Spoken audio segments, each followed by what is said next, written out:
ಆರಂಭದಲ್ಲಿ ಚರ್ಚೆನ ತಾವು ಗಮನಿಸ್ಕೊಂಡ್ರೆ ಆ KPSCಗೆ ನೇಮಕಾತಿ ಮಾಡಿದವ್ರು ಯಾರಿಗೆ ಕಮಿಷನ್ ಹೋಗ್ತಾ ಇದೆ ಅಂತ ತಮಗೆ ಗೊತ್ತಿರ್ತದೆ. ಅದಾದ ನಂತರ ನೀವೇನು ಮೊನ್ನೆ ಪ್ರತಿಭಟನೆ ಮಾಡಿದ್ರಲ್ಲ, ನಿಮ್ಮ ನೇತೃತ್ವ ವಹಿಸಿದ್ನಲ್ಲ ಕಾಂತಕುಮಾರ್, ಆತ ಒಂದು ಆರೋಪ ಮಾಡಿದ್ದ, ಅದ್ರ ವಿಡಿಯೋ ಇದೆಯಾ ತಮ್ಮ ಹತ್ರ? KPSC ಯಾರು ಶಿವಶಂಕರಪ್ಪ ಸಾವ್ಕಾರ ಅವ್ರನ್ನ ನೇಮಕಾತಿ ಮಾಡಿದ್ದಾರೆ, ವಿಜಯೇಂದ್ರ ಅವರು 1 ಕೋಟಿ ತಗೊಂಡು ಆತನ್ನ ನೇಮಕಾತಿ ಮಾಡಿದ್ದಾರೆ ಅಂತ ಇದೇ ಕಾಂತಕುಮಾರ್ ಆರೋಪ ಮಾಡಿದ್ರು.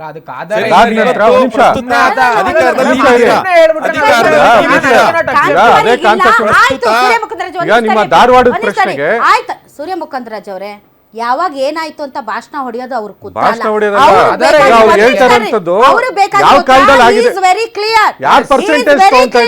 ನೀವು ಅಧಿಕಾರಕ್ಕೆ ಬಂದು 2.5 ವರ್ಷದ ಮೇಲಾಯ್ತು, ಹತ್ತತ್ರ 3 ವರ್ಷ ಆಗ್ತಾ ಬಂತು. ನಿಮಗೆ ಎಂದಿಗೂ KPSC ನ ರಿಫಾರ್ಮ್ ಮಾಡಬೇಕು ಅಂತ ಯಾಕೆ ಅನ್ಸಿಲ್ಲ? ಮೋಸ್ಟ್ಲಿ ನಿಮಗೂ ಈ ಬ್ರಹ್ಮಾಂಡ ಭ್ರಷ್ಟಾಚಾರದಲ್ಲಿ ಪಾಲಿದೆ ಅಂತ ಅನಿಸ್ತಾ ಇದೆ ಅನ್ನೋದು ಅವರ ಒಂದು ಪ್ರಶ್ನೆ. ಅದಕ್ಕೆ ನೀವ್ ಹೇಳ್ಬೇಕಾಗಿರೋದು ಯಾರ ಕಾಲದಲ್ಲಿ ಏನ್ ಭ್ರಷ್ಟಾಚಾರ ಆಯ್ತು ಅನ್ನೋದಲ್ಲ, ನಿಮ್ ಕಾಲದಲ್ಲಿ ನೀವೇನ್ ದಬಾಕಿದ್ದೀರ ಅದನ್ನ ಹೇಳಿ. ನಾವು ದಬಾಕದನ್ನೇ ಹೇಳ್ತಾ ಇರೋದು. ಈಗ ನಿಮ್ಮ ಪ್ರಕಾರ KPSCಯ ಏನು ಭ್ರಷ್ಟಾಚಾರಗಳು ನಡೀತಾ ಇದೆ, ಆ ನೇಮಕಾತಿ ಪ್ರಕ್ರಿಯೆ ಆಗಿರ್ಬೋದು, ಮತ್ತು ಅಲ್ಲಿ ಅಧಿಕಾರಿಗಳು ಮತ್ತು ಏನು ಮೆಂಬರ್ಸ್ಗಳು ಅಧ್ಯಕ್ಷರುಗಳಿದ್ದಾರೆ, ಇವರ ಭ್ರಷ್ಟಾಚಾರ ಮತ್ತು ಇವರ ಅಸಮರ್ಥತೆ, ಇದ್ರ ಬಗ್ಗೆ ಸರ್ಕಾರಕ್ಕೆ ಗಮನದಲ್ಲಿದೆ. ಅದನ್ನ ಏನು ಬದಲಾವಣೆ ಮಾಡಬೇಕು ಸರ್ಕಾರ ಅದನ್ನ ಬದಲಾವಣೆ. ನನಗೆ ಬೇಕಾಗಿರೋದು ಸೊಲ್ಯೂಷನ್. ಯಾಕೆ ಅಂತಂದರೆ ನಾನು ಕೂಡ ಈ ನನ್ನ ವೃತ್ತಿ ಜೀವನದಲ್ಲಿ ಈ KPSC ಕರ್ಮಕಾಂಡಗಳನ್ನು ಕೇಳಿ ಕೇಳಿ ಕೇಳಿ ನನಗೂ ಸಾಕಾಗುತ್ತೆ ಕಾಲಕ್ಕೆ ತಕ್ಕಂತೆ. ಸೊಲ್ಯೂಷನ್ ಏನಿದೆ ಸರ್? ಒಂದು ಆಪ್ಷನ್ ಇದೆ, article 318 something, I am not very sure. ತಾತ್ಕಾಲಿಕವಾಗಿ UPSCಗೆ ರೆಸ್ಪಾನ್ಸಿಬಿಲಿಟಿ ಕೊಡ್ಬೋದು ರಿಕ್ರೂಟ್ಮೆಂಟ್ ಮಾಡೋದಕ್ಕೆ. KPSCನ ಅದನ್ನು ಬೈಪಾಸ್ ಮಾಡಿ ತಾತ್ಕಾಲಿಕವಾಗಿ UPSCಗೆ ರೆಸ್ಪಾನ್ಸಿಬಿಲಿಟಿ ಕೊಡ್ಬೋದು. ಯಾವುದೋ KEA ಕೊಡೋದು ಬೇಡ, ಬೇರೆ ಬಾಡಿ ಕೊಡೋದು ಬೇಡ, ಟೇಕ್ ಓವರ್ ಮಾಡಿ ತಾತ್ಕಾಲಿಕವಾಗಿ. ಸ್ಟೇಟ್ ಗೌರ್ಮೆಂಟು ಅದನ್ನು ಯುನಾನಿಮಸ್ ಆಗಿ ಅದನ್ನು ಬರೆದು UPSC ಕಳಿಸಿ ಒಂದು ರಿಕ್ರೂಟ್ಮೆಂಟ್. KPSC ಬದಲಿಗೆ ನಮಗೆ ಯಾವುದದು ಕರ್ನಾಟಕ ಎಕ್ಸಾಮಿನೇಷನ್ ಅಥಾರಿಟಿ KEA ಮೂಲಕ ನೇಮಕಾತಿ ಮಾಡಿ. ಅದು KEA ರಿಫಾರ್ಮ್ಸ್ ಆಗಿದೆ. ಅಲ್ಲಿ ಪ್ರಸನ್ನ ಕುಮಾರ್ ಅನ್ನೋ ಒಬ್ಬ ಅಧಿಕಾರಿ ಅವರು ಚೆನ್ನಾಗಿ ಟ್ರಾನ್ಸ್ಪರೆಂಟ್ ಆಗಿ. ಯಾಕೆ ಅವರ ಬೇಡಿಕೆಗೆ ತಕ್ಕಂತ ಹಂಗೆ ಮಾಡೋದಕ್ಕೆ ಏನು ಟೆಕ್ನಿಕಲ್ ಪ್ರಾಬ್ಲಮ್ಸ್ ಇರೋದು? ಟೆಕ್ನಿಕಲ್ ಅಂದರೆ ಇಲ್ಲಿ ಇರೋಂಥ ಪೋಸ್ಟ್ಗಳು ಆಡಳಿತದ ಹುದ್ದೆಗಳು, ಗೆಜೆಟೆಡ್ ಪ್ರೊಬೇಷನರಿ ಪೋಸ್ಟ್. ಇದು ನನಗೆ I am not very sure exactly ಆ ಥರ ರೂಲ್ ಇದೆಯಾ ಅಂತಂದ್ಬಿಟ್ಟು. ಬಟ್ ಅದನ್ನು ನಾವು ಬೈ ಕನ್ವೆನ್ಷನ್ ನೋಡ್ತಾ ಹೋದರೆ since the inception of the KPSC ಅದ್ರ ಮೂಲಕನೇ ಈ ಗೆಜೆಟೆಡ್ ಪ್ರೊಬೇಷನರಿ ಪೋಸ್ಟ್ಗಳು, ಆಮೇಲೆ ಈ ಥರ ಪರ್ಮನೆಂಟ್ ಹುದ್ದೆಗಳೆಲ್ಲ ಆಗ್ತಾ ಬಂದಿರೋಂಥದ್ದು. I am not very sure ಅದನ್ನು ಬೈಪಾಸ್ ಮಾಡ್ಬೋದಾ ಅಂತಂದು. ಆಮೇಲೆ ಇನ್ನೊಂದು ಇದು ನೋಡಿ, 40 AC ಪೋಸ್ಟ್ ಇದ್ದಾವೆ, ಸುಮಾರು ಒಂದು 20 DYSP ಪೋಸ್ಟ್ ಇದ್ದಾವೆ. ಇವು ಎಷ್ಟು coveted post for any MLA, any minister. ಅವ್ರ ಕ್ಷೇತ್ರದಲ್ಲಿ ಕೆಲಸಗಳು ಆಗಬೇಕು ಅನ್ನೋದಾದರೆ ಅವ್ರ ಮಾತು ಕೇಳುವಂಥರು, ಅವರಿಗೆ ಬಗ್ಗುವಂಥ ಅಧಿಕಾರಿಗಳು ಬೇಕಂದು ಅವ್ರ ತಲೆಯಲ್ಲಿ ಇರ್ತದೆ, ಫ್ಯೂಡಲ್ ಮೈಂಡ್ಸೆಟ್ ಇರ್ತದೆ. ಸೊ ಆಗ ಏನು ಮಾಡ್ತಾರೆ, ಈ KPSCನ ಕರಪ್ಟ್ ಮಾಡ್ತಾರೆ. ಯಾಕಂದ್ರೆ ನಮಗೆ ಬೇಕಾದಂಥ ಅಧಿಕಾರಿಗಳು ಸಿಸ್ಟಮ್ ಒಳಗೆ ಬಂದರೆ ಅದನ್ನು ಹಿಂದಿನ CMಗಳು ಮಾಡಿದ್ದಾರೆ. ಈಗಿರೋ CM ಬಗ್ಗೆ I am not very sure. ಹಿಂದಿನ CMಗಳು ಎಲ್ಲ CMಗಳು ಮಾಡ್ಕೊಂಡ್ಬಂದಿದ್ದಾರೆ, ಬಟ್ ಈಗಿಂದ ಗೊತ್ತಿಲ್ಲ ನಂಗೆ. ಬಟ್ ಮಂತ್ರಿಗಳು ಆ ರೀತಿ ಇರ್ತಾರೆ. ಸೊ ಇವರೆಲ್ಲ ಏನು ಮಾಡ್ತಾರೆ, ಈ ಕರಪ್ಷನ್ ಆಗೋದಕ್ಕೆ ಅನುಕೂಲ ಮಾಡಿಕೊಡ್ತಾರೆ. ಹಾಗಾಗಿ ಆ ಪೊಲಿಟಿಕಲ್ ವಿಲ್ ಇಲ್ಲ. ಸೊ ನನ್ನ ಕೇಳಿದರೆ ಅವ್ರು ಹೇಳಿದ್ರು, ರಾಜು ಅವರು ಹೇಳಿದರು, total destruction of existing KPSC. ಅದನ್ನು ನೀವು ಪಾರ್ಲಿಮೆಂಟು 2/3 ಮೆಜಾರಿಟಿನೋ ಅಬ್ಸಲ್ಯೂಟ್ ಮೆಜಾರಿಟಿಯಿಂದ ಒಂದು ಪಾಸ್ ಮಾಡಿ ಈಗಿರೋ ಎಲ್ಲ KPSC ಮೆಂಬರ್ಸ್ನ ತೆಗೆದಾಕಿ ನಂಬರ್ಸ್ನ ಒಂದು 6ರಿಂದ 8 ನಂಬರ್ಸಿಗೆ ಇಳಿಸ್ಬಿಟ್ಟು ಆ ಬಾಡಿನಲ್ಲಿರೋ ಎಲ್ಲ ಅಧಿಕಾರಿಗಳ್ನು ಗ್ರೂಪ್ ಡಿ ಕಸ ಹೊಡೆಯರ್ ಸಮೇತ, ಪ್ಯೂನ್ ಸಮೇತ, ಯಾರು ಕೀ ಹಿಡ್ಕೊಂಡು ಓಡಾಡ್ತಾರೆ ಎಲ್ಲರನ್ನೂ ತೆಗೆದಾಕ್ಬಿಡಿ, ಕ್ಲೀನ್ ಮಾಡಿಬಿಡಿ.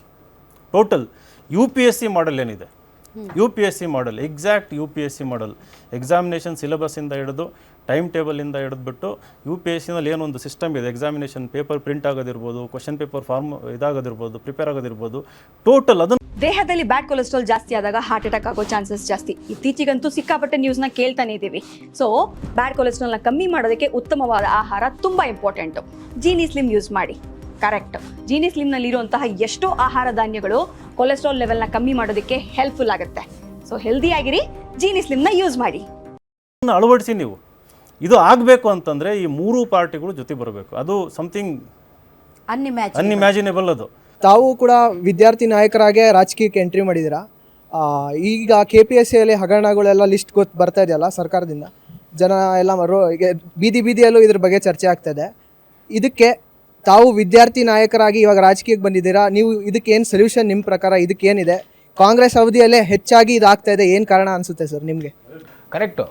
100% ಒಪ್ಪುವಂಥದ್ದು. ಈಗ ಭಾಳ ಸೊಲ್ಯೂಷನ್ ವೆರಿ ಸಿಂಪಲ್ ಮೇಡಮ್. ಈಗ ಈ ಹಿಂದೆ PC ಹೋಟ್ ಅವ್ರ ಕಮಿಟಿ ಕೊಟ್ಟಂಥ ರಿಪೋರ್ಟ್ ಪ್ರಕಾರ KPSCಯನ್ನೇ ಡಿಸಾಲ್ವ್ ಮಾಡಿ UPSC ಸಿಸ್ಟಮನ್ನು ತರಬೇಕನ್ನುವಂಥದ್ದು. ಆಮೇಲೆ ಈಗ KPSC UPSC ವಿಚಾರಗಳು ಬಂದಾಗ ನಾವು ಯಾವುದೇ ಪಾರ್ಟಿಯವ್ರು ಇರಲಿ, ಇರ್ರೆಸ್ಪೆಕ್ಟಿವ್ ಆಫ್ ಪಾರ್ಟಿ, ನಾನು ಹೇಳ್ತೀನಿ, we have to stand in favour of students. ನಾವು ಸ್ಟೂಡೆಂಟ್ ಸೆಂಟ್ರಿಕ್ ಕೂಡ ಸ್ವಲ್ಪ ಯೋಚನೆ ಮಾಡಬೇಕಾಗ್ತದೆ. ಪ್ರತಿಭಟನೆ ಮಾಡಿದ್ರಲ್ಲ, ಅವಾಗ ಸ್ಟೂಡೆಂಟ್ ಆರ್ಗನೈಸೇಷನ್ಸ್ ಎಲ್ಲ ಬಂದಿದ್ವಾ?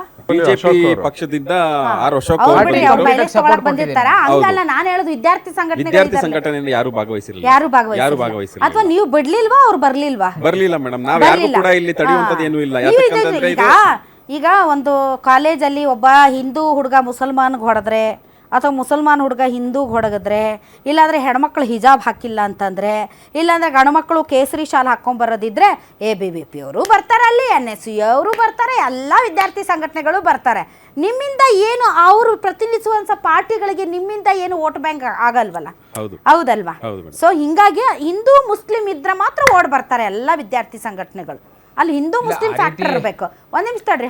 ಅಲ್ಲಿ ಲಕ್ಷಾಂತರ ವಿದ್ಯಾರ್ಥಿಗಳು ಯಾರು ಅಲ್ಲಿ ಪ್ರತಿಭಟನೆಯಲ್ಲಿ ಭಾಗಿಯಾಗಿದ್ರು, ಅಲ್ಲಿ ಬಂದಿರತಕ್ಕಂಥವ್ರು ಎಲ್ಲರೂ ಕೂಡ ಕೂಲಿ ಕಾರ್ಮಿಕರ ಮಕ್ಕಳು, ರೈತ ಕುಟುಂಬದಿಂದ ಬಂದಿರತಕ್ಕಂಥವ್ರು ಹಾಗೂ ಪೌರ ಕಾರ್ಮಿಕರು ಮಕ್ಕಳು ಬಂದಿರತಕ್ಕಂಥವ್ರು.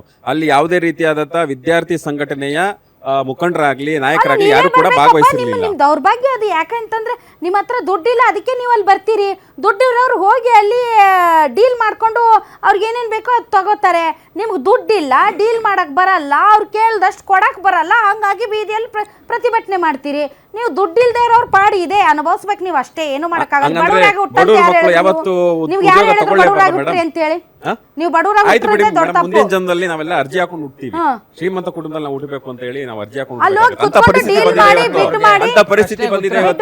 ಡೀಲ್ ಮಾಡಿ ಬಿಡ್ ಮಾಡಿ ಅವ್ರಿಗೆ ಏನೇನ್ ಬೇಕೋ ಅವ್ರು ಅಲ್ಲಿ ಮಾಡ್ಕೋತಾರ. ನೀವು ಪ್ರತಿಭೆಯನ್ನ ವಿದ್ಯೆಯನ್ನ ನೆಚ್ಚಿಕೊಂಡವರು ಬೀದಿಯಲ್ಲಿ ಪ್ರತಿಭಟನೆ ಮಾಡ್ತೀರಿ. ಇನ್ನು ಮುಂದಕ್ಕೆ ನಾವು ಬೀದಿಯಲ್ಲಿ ಪ್ರತಿಭಟನೆ ಮಾಡಲ್ಲ ಮೇಡಮ್. ಇಷ್ಟು ದಿವಸ ನಾವು ಶಾಂತಿ ಅಂತ ಗಾಂಧೀಜಿ ಮಾದರಿಯಲ್ಲಿ ಶಾಂತಿಯುತವಾಗಿ ನಾವು ಪ್ರತಿಭಟನೆ ಮಾಡಿದ್ದೀವಿ. ಇನ್ನು ಮುಂದಕ್ಕೆ ಇವ್ರೇನಾದ್ರೂ ನಮ್ಗೆ ನ್ಯಾಯವನ್ನು ಒದಗಿಕೊಡದೆ ಹೋದ್ರೆ ಮುಂದಿನ ದಿನಗಳಲ್ಲಿ ಕ್ರಾಂತಿಯನ್ನ ಸೃಷ್ಟಿ ಮಾಡ್ಬೇಕಾಗತ್ತೆ. ಹೊಸ ಕ್ರಾಂತಿಯನ್ನ ಆರಂಭ ಮಾಡ್ಬೇಕಾಗತ್ತೆ. ರಾಜ್ಯದಲ್ಲಿ ಭಗತ್ ಸಿಂಗ್ ಮಾದರಿಯಲ್ಲೇ ಕ್ರಾಂತಿಯನ್ನ ನಾವು ಪ್ರಾರಂಭ ಮಾಡ್ತೀವಿ.